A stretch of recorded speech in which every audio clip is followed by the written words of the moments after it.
पर्व न्यूज। आरंभ एका नव्या पर्वाचा। सुनील कांबळे यांच्या प्रचारार्थ कंटोन्मेंटमध्ये जाहीर सभा। सध्या महाराष्ट्रात विधानसभा निवडणुकीचे वारे वाहत आहे। मागील काही महिन्यापूर्वी येथे आणि हरियाणामध्ये लोकसभेची निवडणूक झाली। या निवडणुकीत एनडीए सरकारला अपेक्षित यश मिळाले नाही। मात्र विधानसभा निवडणुकीत हरियाणामध्ये एनडीए सरकारला लोकांनी पसंती दर्शवली आहे आणि तोच इतिहास महाराष्ट्रातही घडेल। महायुतीची सत्ता येईल असा मला विश्वास आहे। देशात आजवर जास्त काळ काँग्रेसच सरकार होतं तरी देखील त्यांना गरिबी आणि बेरोजगारी कमी करता आलेली नाही, अशी टीका देशाचे संरक्षण मंत्री राजनाथ सिंह यांनी केले। भाजपा महायुतीचे पुणे कंटोन्मेंट विधानसभा मतदारसंघाचे अधिकृत उमेदवार सुनील कांबळे यांच्या प्रचारार्थ गोळीबार मैदान येथे आयोजित जाहीर सभेत केंद्रीय संरक्षण मंत्री राजनाथ सिंह बोलत होते।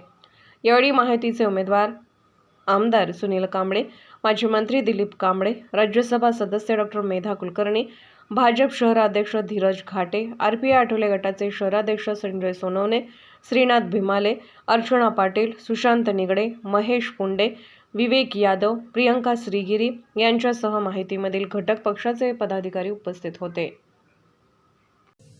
जय भवानी, जय भवानी। खासदार श्रीमती मेधाताई कुलकर्णी ये हमारी राज्यसभा की सांसद हैं। राज्य मंत्री श्री दिलीप कांबले जी, जिला अध्यक्ष श्री धीरज घाटे जी, जिला महामंत्री श्री महेश जी पुंडे, श्री संजय सोनवड़े, आरपीआई अध्यक्ष श्री सुशांत निगड़े, श्री महेंद्र भोज, अध्यक्ष कैंटोनमेंट बोर्ड, सभी नगर सेवक, भारतीय जनता पार्टी, शिवसेना, राष्ट्रवादी कांग्रेस और आरपीआई के सभी नेतागण, मी पुंड्यांच्या सर्व सुजाण नागरिकांनाम माझा नमस्कार। पता नहीं मेरा प्रोनाउंसिएशन ठीक रहा कि नहीं रहा, लेकिन कोशिश की है मैंने, और आप जानते हैं कोशिश करने वालों की हार कभी नहीं होती। मेरे बहनों भाइयों, यदि आज मैं यहां पर आया हूं तो सुनील कांबले के लिए वोट मांगने आया हूं।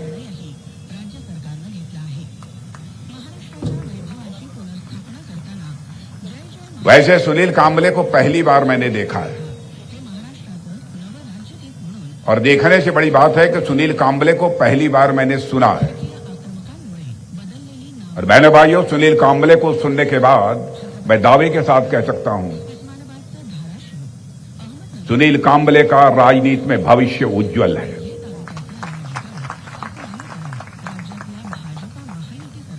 यह बात मैं इसलिए कह रहा हूं कि सुनील कांबले ने जिस तरीके से अपने विचार व्यक्त किए हैं, बहुत ही संक्षेप में, चंद शब्दों में, मुझे पूरा विश्वास है कि आपका विधायक बनने के बाद आपकी समस्याओं को महाराष्ट्र विधानसभा में प्रभावी तरीके से आवाज देने का काम यदि कोई करेगा तो आपके सुनील कांबले करेंगे।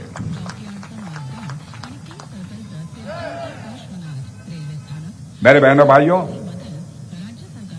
पूरे महाराष्ट्र में इस समय विधानसभा के चुनाव चल रहे हैं। अभी 5 महीने पहले लोकसभा के चुनाव हुए थे, लेकिन महाराष्ट्र में, हरियाणा में और 1-2 राज्य ऐसे थे जहां कोई जैसी कामयाबी हम लोगों को मिलनी चाहिए थी, भारतीय जनता पार्टी या एनडीए को, वह कामयाबी हमको मिल नहीं पाई 5 महीने पहले ही जब लोकसभा का चुनाव हुआ था। लेकिन उसके बाद जब हरियाणा, जहां लोकसभा में हमारी अपेक्षा के अनुरूप कामयाबी नहीं मिल पाई थी, वहां विधानसभा के चुनाव हुए तो आपने देखा होगा कि हरियाणा की जनता ने भारतीय जनता पार्टी और एनडीए की झोली को भर दिया और वहां पर हमारी स्पष्ट बहुमत के साथ सरकार बन गई। महाराष्ट्र में भी मुझे पूरा विश्वास है कि महाराष्ट्र में भी जैसा राजनीतिक विश्लेषकों का, राजनीतिक पर्यवेक्षकों का कहना है कि इस बार महाराष्ट्र में भी सरकार बनने जा रही है, तो एनडीए की सरकार महाराष्ट्र में बनने जा रही है और क्लियर मेजॉरिटी के साथ सरकार बनने जा रही है। बहनों भाइयों, अब वही इतिहास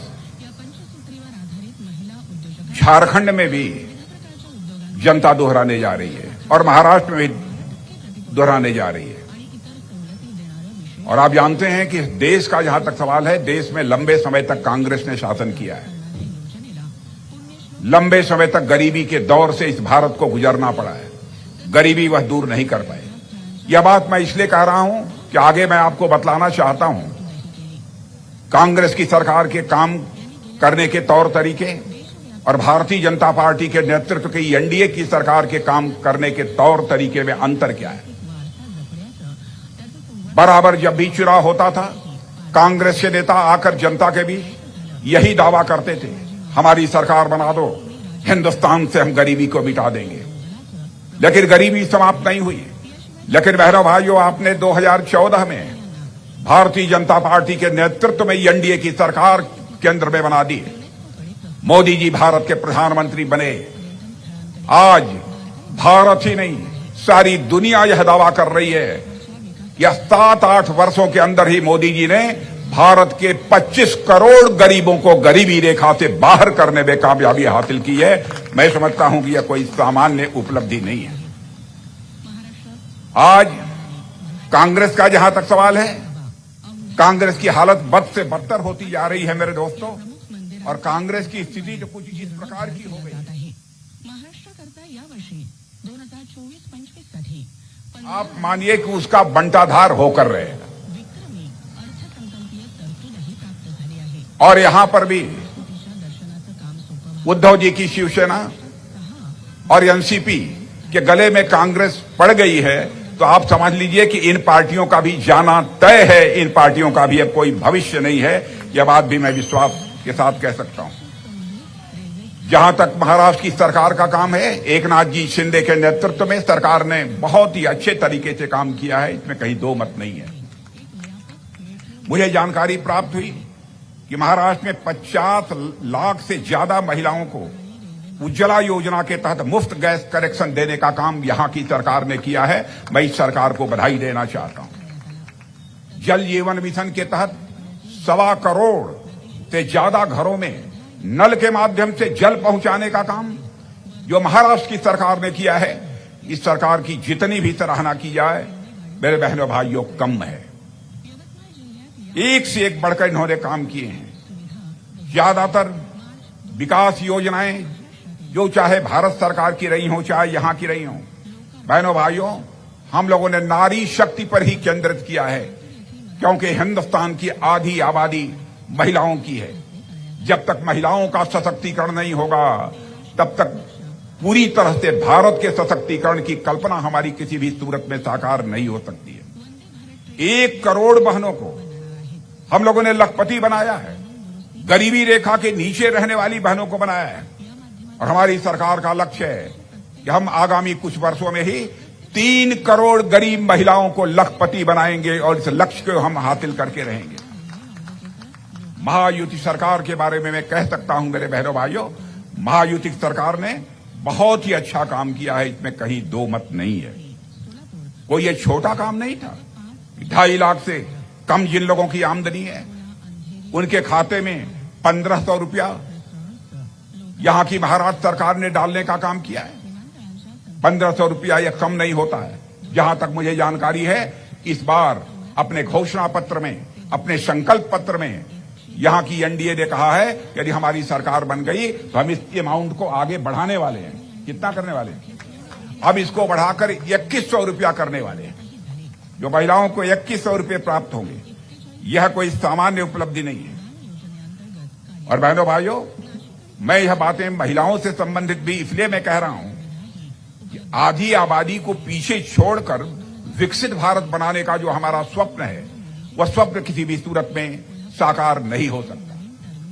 बराबर नारी शक्ति की चर्चा तो कांग्रेस करती थी, लेकिन जो नारी समाज के सशक्तिकरण के लिए जो कदम उठाए जाने चाहिए, कांग्रेस ने नहीं उठाया। बराबर वह कहते थे भारत की संसद में, भारत की विधानसभाओं में और अन्य जो संस्थाएं हैं, स्थानीय निकाय हैं, उनमें महिलाओं का प्रतिनिधित्व बढ़ना चाहिए, लेकिन इस काम को वह नहीं कर पाए। पहली बार भारत की संसद में नारी बंधन अधिनियम पास करके महिलाओं को भारत की संसद में और विधानसभाओं में 33% का प्रतिनिधित्व देने का काम यदि किसी सरकार ने किया है तो हमारी सरकार ने किया है। तेजी से बुनियादी ढांचों का विकास हमारी सरकार के रहते जो हिंदुस्तान में हुआ है उससे भी आप सभी परिचित हैं। आज मैं यहां महाराष्ट्र में खड़ा हूं, मैं यहां पर बाड़वट पोर्ट की मैं चर्चा करना चाहता हूं।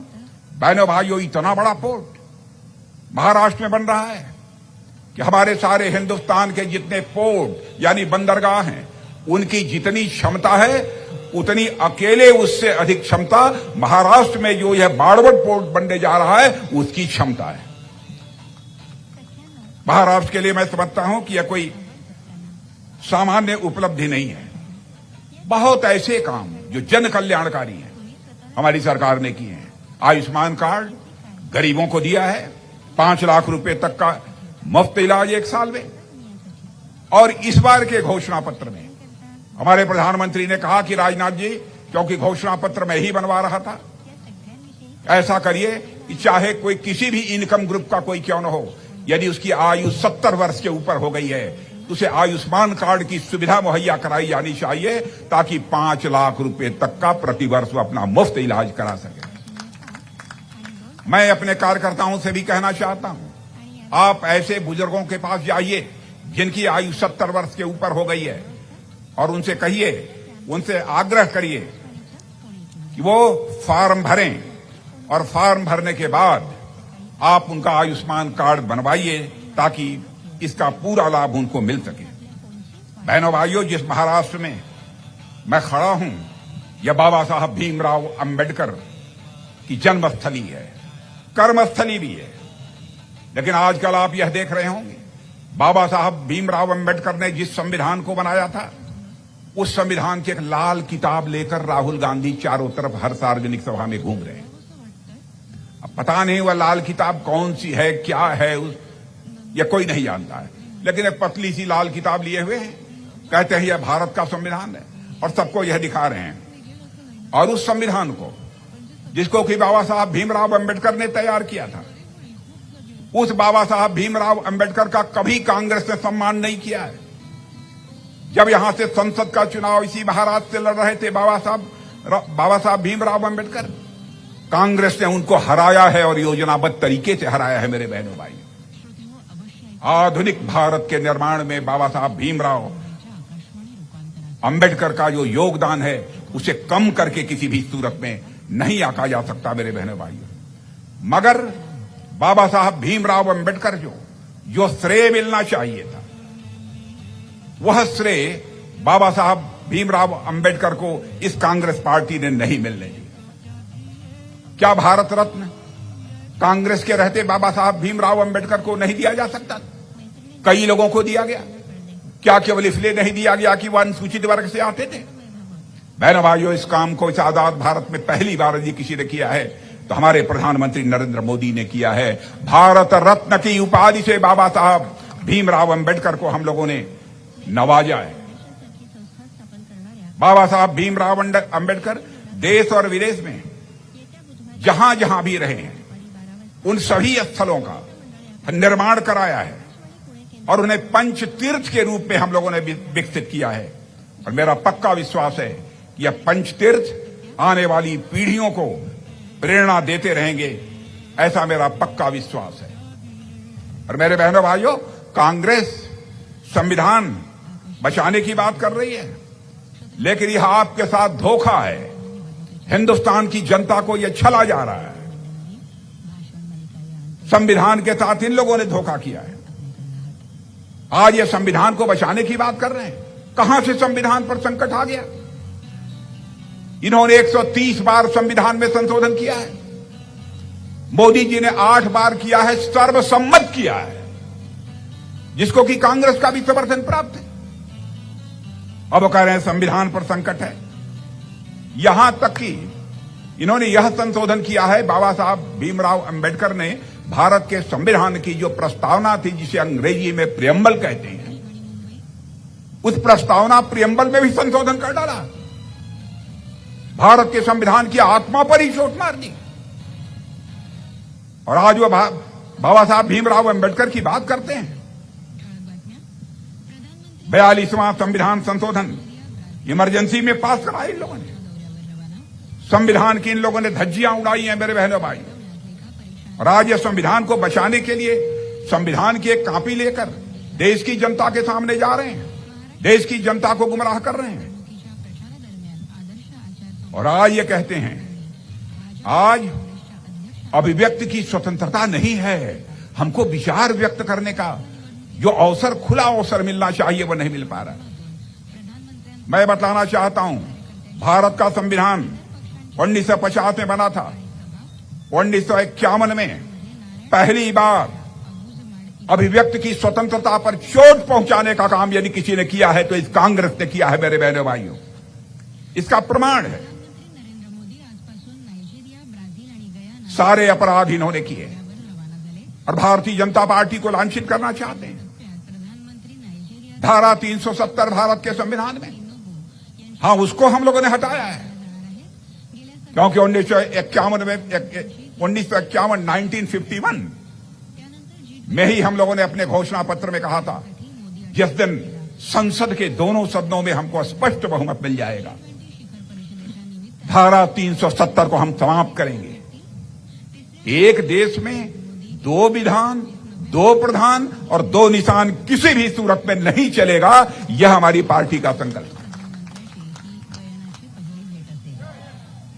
और चुटकी बजाकर उस धारा 370 को हम लोगों ने समाप्त कर दिया। और जो नेशनल कॉन्फ्रेंस फिर से धारा 370 को बहाल करने की बात करती है, उसी नेशनल कॉन्फ्रेंस के साथ मिलकर यह कांग्रेस चुनाव लड़ रही है। बहनों भाइयों, इतने बड़े बड़े अपराध इस कांग्रेस पार्टी ने किए हैं, मुझे पक्का विश्वास है कि हिंदुस्तान की जनता इन्हें कभी भी माफ नहीं करेगी। कांग्रेस ने मजहब, जात या पंथ के आधार पर देश को बांटने की कोशिश की है। और मैं कांग्रेस के दोस्तों को बतलाना चाहता हूं, राजनीति केवल सरकार बनाने के लिए नहीं की जानी चाहिए, राजनीति की जानी चाहिए तो देश बनाने के लिए राजनीति की जानी चाहिए। मेरे कांग्रेस के दोस्तों, कहां आप देश को ले जाना चाहते हैं? अब आपने कहना शुरू कर दिया हमारी सरकार बनेगी और जाति के आधार पर हम जनगणना कराएंगे। कितनी जातियां हैं? मैं आपको बतलाना चाहता हूं, 2011 में भी जनगणना हुई थी। जाति, उपजाति, गोत्र यह मिलाकर लगभग लाख से अधिक हो गए थे। वह जनगणना प्रकाशित ही नहीं की गई। समाज कल्याण मंत्रालय ने भी एक जनगणना कराई। कई हजार पिछड़े वर्ग के लोग, कई हजार अनुसूचित वर्ग के लोग, कई हजार अनुसूचित जनजाति के लोग, और आप कहते हैं हम जातिगत जनगणना कराएंगे और जिस जाति को जो आरक्षण का हक अधिकार मिलना चाहिए वह हक और अधिकार उनको हम देंगे। अरे कितना आरक्षण दोगे?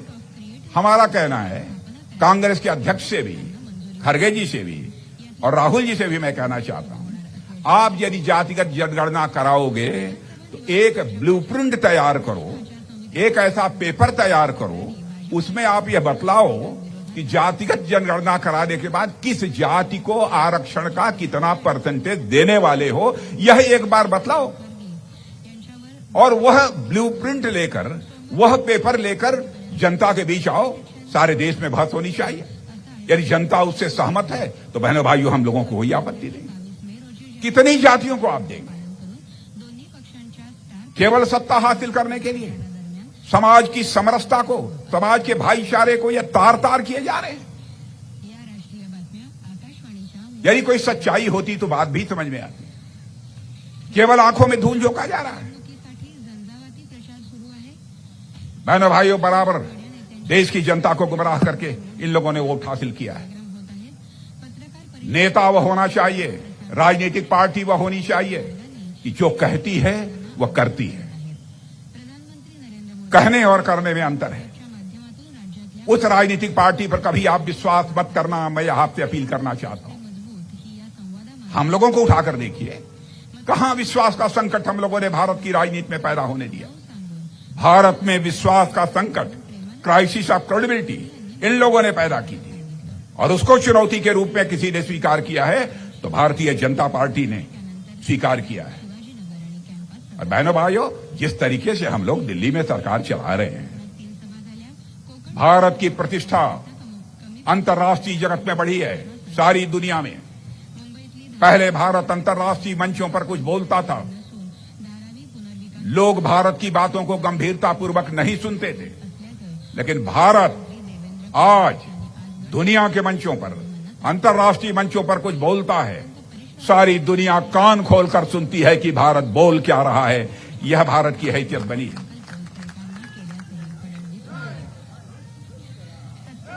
ये लोग हिंदू, मुसलमान, ईसाई, इस आधार पर देश को बांटकर सरकार बनाना चाहते हैं। मैं कहना चाहता हूं कांग्रेस के दोस्तों से, सरकारें तो आती जाती रहेंगी, लेकिन सबसे बड़ी बात है कि देश रहना चाहिए, देश नहीं टूटना चाहिए। ये जाति, ये मजहब के आधार पर, पंथ के आधार पर आरक्षण देने की बात करते हैं। उलेमाओं का एक प्रतिनिधिमंडल मिला था और कहा 10% आरक्षण मिलना चाहिए। हमको किसी ने बताया कि कांग्रेस के नेताओं ने भीतर से आश्वासन दे दिया है कि हमारी सरकार बन जाएगी तो 10% का आरक्षण आपको मिलेगा। अब कहां तक सच है मैं नहीं बतला सकता, मुझे बतलाया गया है, मुझे जानकारी मिली है। भारत का संविधान धर्म और मजहब के आधार पर आरक्षण की इजाजत नहीं देता है। कैसे दोगे आप? क्यों झूठ बोलते हो? और मैं अन्य पंथ, मैं सभी पंथों को बतलाना चाहता हूं, सभी धर्मावलंबियों को बतलाना चाहता हूं, भारतीय जनता पार्टी जाति, पंथ और मजहब की राजनीति करने वाली नहीं है। हम इंसाफ और इंसानियत की राजनीति करने वाले हैं। जस्टिस एंड ह्यूमैनिटी, यह हमारी राजनीति का आधार है। ये लोग देश को बांटना चाहते हैं, कहां ले जाना चाहते हैं? बहनों भाइयों, मध्य प्रदेश में जो कुछ भी हुआ उसकी मुझे एक पीड़ा रही है।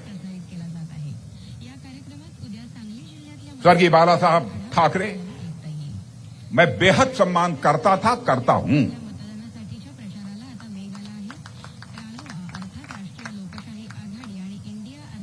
लेकिन सत्ता के लिए उद्धव जी ने जिस तरीके से सिद्धांतों को ताक पर रख दिया है उससे मुझे बेहद पीड़ा हुई। मैं यही कहना चाहता हूं, उद्धव जी, सरकार बनाना कोई बड़ी बात नहीं है। इंसान वो होता है जो अपने सिद्धांत और रसूलों से चाहे कितनी बड़ी विपत्ति क्यों ना आ जाए वह डिगे ना। और आपने यह क्या कर दिया? बहनों भाइयों, मानकर चलो आप, कांग्रेस जिसके गले लगी है उसका डूबना तय है। इन लोगों को पकड़ लिया है कांग्रेस ने, अब इनका जाना तय है। क्या मानकर चलो? हर चीज में, संविधान के मामले में भी इन लोगों ने मनमानी की है। जैसा मैंने आपको बतलाया और जैसा मैंने बतलाया कि कई बार संविधान के साथ इन लोगों ने छेड़खानी भी की है। जातिगत जनगणना की बात कर रहे हैं, देश को बांटने की बात कर रहे हैं। इसलिए एक चीज याद रखिएगा मेरे बहनों भाइयों, आपको न बंटना है और न आपको बांटना है। पूरे देश को एक साथ रहना है, एकजुट रहना है। हम विभाजन से बचेंगे तो विकास की ओर बढ़ेंगे और एक विकसित राष्ट्र और एक विकसित महाराष्ट्र गढ़ेंगे। इस संकल्प के साथ हम लोगों को कदम आगे बढ़ाने की जरूरत है। अब राहुल जी की बात सुनने लगेंगे। राहुल जी तक मोहब्बत की दुकान लेकर चल रहे हैं, लेकिन अपनी मोहब्बत की दुकान में वह नफरत का सामान बेचते हैं। मोहब्बत की दुकान में नफरत का सामान बेचते हुए पहली बार किसी को देखा होगा आपने तो राहुल गांधी को देखा होगा। मोहब्बत की दुकान में तो मोहब्बत बिकनी चाहिए, लेकिन मोहब्बत की दुकान में वो मोहब्बत बेच रहे हैं। क्या क्या ये लोग करना चाहते हैं? इसलिए मैं आप सभी से यह अपील करना चाहता हूं कि बहनों भाइयों, देश आगे बढ़ रहा है, देश का मस्तक ऊंचा हो रहा है। मैं एक उदाहरण देना चाहता हूं। आप कहेंगे कि हर कोई व्यक्ति अपने सरकार की तारीफ करता है, ऐसा नहीं है। अमेरिका के राष्ट्रपति जो भारत में है, मिस्टर गारसेटी नाम है, उन्होंने एक भाषण देते समय एक स्थान पर कहा था, यदि आप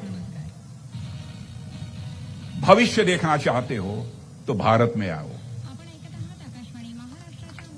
यदि भविष्य महसूस करना चाहते हो तो भारत में आओ, और भविष्य पर काम करना चाहते हो तो ऐ दुनिया वालों भारत में आओ। यह अमेरिका दुनिया का जो सबसे ताकतवर देश है, उसके एम्बेसडर मिस्टर गारसेटी ने कहा है। अंग्रेजी में यदि कहना हो तो मैं कह सकता हूं कि मिस्टर गारसेटी ने कहा कि if you want to feel the future, come to India. If you want to see the future, come to India. And if you want to work on future, come to India. यह है हमारा भारत मेरे बहनों भाई। अरे ये कहां की बातें ये लोग करते हैं। इसलिए मैं आप सभी से मैं कहना चाहता हूं कि यह धरती शिवाजी की धरती है, साबरकर जी की धरती है, बाल गंगाधर तिलक की धरती है, समर्थ गुरु रामदास की धरती है, अम्बेडकर की धरती है, और माननीय स्वर्गीय बाला साहब ठाकरे की धरती है मेरे बहनों भाई।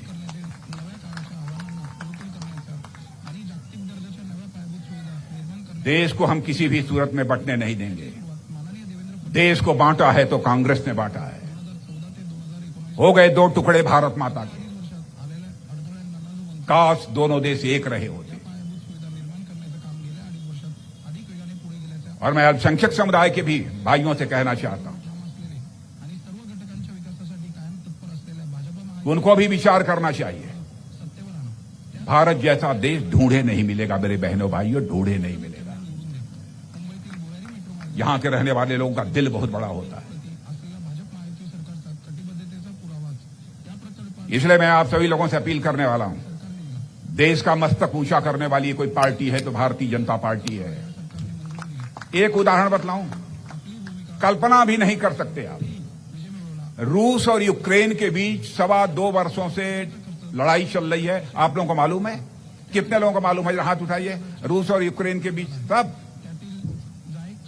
मेरे बहनों भाइयों, जब रूस और यूक्रेन के बीच लड़ाई शुरू हुई, रूस की तरफ से भी तोप, बम, गोले, मिसाइलें चल रही थी, और यूक्रेन की तरफ से भी बम, तोप, गोले और मिसाइलें चल रही थी। हमारे भारत के लगभग 30,000 से अधिक बच्चे, वहां पर कोई इंजीनियरिंग की पढ़ाई कर रहा था, कोई मैनेजमेंट की पढ़ाई कर रहा था, तरह तरह की, कोई मेडिकल की पढ़ाई कर रहा था। उनके माता पिता जो भारत में रहते थे, उन्हें इस बात की चिंता हुई, रूस यूक्रेन के ऊपर मिसाइल छोड़ रहा है, कहीं ऐसा ना हो कि हमारे बच्चे यूक्रेन में जहां रहते हैं वहां गिर जाए और हमारे बच्चों की जिंदगी चली जाए। तो भारत में रहने वाले उन बच्चों के माता पिता मिले प्रधानमंत्री से और कहा, मोदी जी, चाहे जो कुछ भी हो जाए, हम नहीं जानते, यूक्रेन से हमारे बच्चों को निकाल कर आप भारत ले आइए, उनकी पढ़ाई हो अथवा न हो, हमें कोई चिंता नहीं है, जिंदगी की कीमत सबसे बड़ी होती है। यह उन लोगों ने कहा था। मेरे बहनों भाइयों, ध्यान से सुनना, हमारे प्रधानमंत्री ने क्षण भर की देर नहीं लगाई। उन्होंने टेलीफोन उठाया, रूस के राष्ट्रपति मिस्टर पुतिन को टेलीफोन मिलाया और कहा, पुतिन जी, युद्ध थोड़े समय के लिए रोक दीजिए। यूक्रेन के राष्ट्रपति मिस्टर जेलेंस्की को टेलीफोन मिलाया, कहा, जेलेंस्की जी, कुछ समय के लिए आप युद्ध रोक दीजिए, बम तोप गोले मत चलाइए। मेरे बहनों भाइयों, आपको जानकर खुशी होगी, 4.5 घंटे के लिए युद्ध रुक गया और 22,000 भारत के बच्चे वहां से चल के भारत में आ गए। यह है हुकूमत, यह है हुकूमत। इसलिए मैं आपसे आप वोट मांगने आया हूं कि आप लोगों का पूरा समर्थन भारतीय जनता पार्टी को प्राप्त होना चाहिए। मेरे बहनों भाई, बातें बहुत सारी हैं। घोषणा पत्र के बारे में आप सबको बतलाया कि नहीं? आप लोगों ने बतलाया है ना? घोषणा पत्र के बारे में आप सबको जानकारी हो ही गई होगी। तो मैं पक्का मानकर जाऊं, कामले जीत जाएंगे पक्का। कहां है कामले जी? आइए, इधर आइए, हमारे बगल में आइए। यदि जीत जाएंगे, पक्का मन बना लिया है, तो एक बार तालियां सब लोग बजा दीजिए तो मैं मान लूं।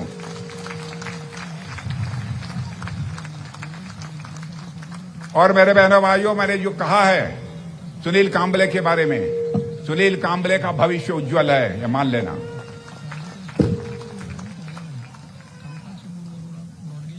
और जो भारी मतों से आपने यहां की सीटों को जिता दिया, एक बार कभी न कभी जब सुनील कांबले बुलाएंगे तो मैं फिर से आऊंगा।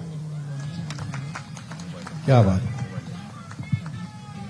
और मैं यदि दोबारा आऊंगा तो अपना स्वागत कराने के लिए नहीं आऊंगा, बल्कि एक बार शीश झुकाकर आप सभी बहनों भाइयों का अभिनंदन करने के लिए आऊंगा, आभार व्यक्त करने के लिए आऊंगा।